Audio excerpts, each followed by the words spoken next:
періштелер баққан бала, Ибрахим пайғамбар және биік ғимараттар. Сонау ертеде теңізде келе жатқан қайық дауылдан аударылды. Онда сәби баламен отырған бір ана да суға кетті. Бірақ оның шарбақтағы сәбиі аман қалды, өзі тұншығып өлді. Бұған Жибрейіл, Әзірейіл періштелер де тіксініп, балаға жандары ашыды. Ал Алла баланы аман қалдырып бір жерге әкелді, және аң-құс, періште, жын, жел бұлтқа дейін балаға қызмет еттіріп қойды. Ол ыстықтаса, бұлттар оған көлеңке болды, оған жолбарыс серік болды, оны құстар айналып жүрді, періштелер желеп жебеді.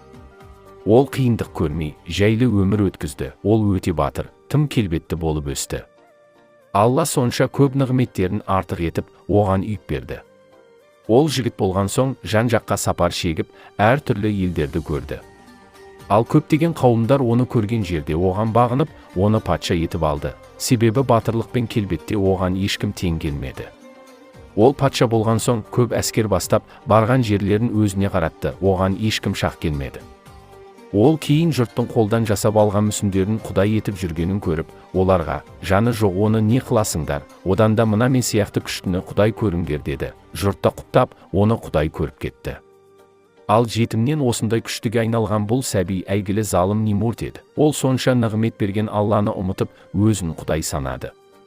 Ол кейін, сен құдай емессің деген Ибрахим пайғамбарға кез келді, және Ибрахимді отқа тастады, ал Алла Ибрахимді құтқарды. Нимрут қазіргі орта шығыста бұлтқа жететін әйгілі Нимрут мұнарасын салды. Ал қазір сол орта шығыста оның мұнарасына ұқсас Буруж халифа және Меккедегі бұқа мүйіз сағат мұнарасы сияқты Нимруттың биік мұнаралары қаптап кетті.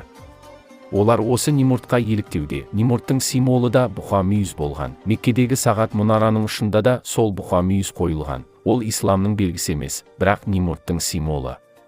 Ал осы Нимрут кейін құдаймен соғысамын деп, басына бір ерекше маса кіріп кетті.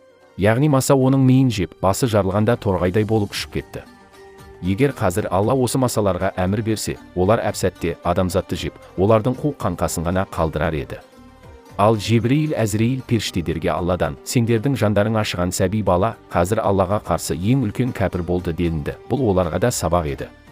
Ал осыдан соң олар Алла не істесе де, оған еш кейімей, бәрін Алла өзі білер дейтін болды. Алла да адамдарға артық нығмет бермейтін болды. Нығметін азайтты. Адамдардың жастары қысқарып, денелері кішірейе берді.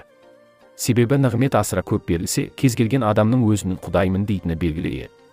Сондықтан Нимрут, Ферғауын, Шыңғысхан, Сталинға таңғалмаңыз. Егер сізге оларға берілген нығмет, күш, құқық берілсе, сіз де олардан кем түспеуіңіз мүмкін.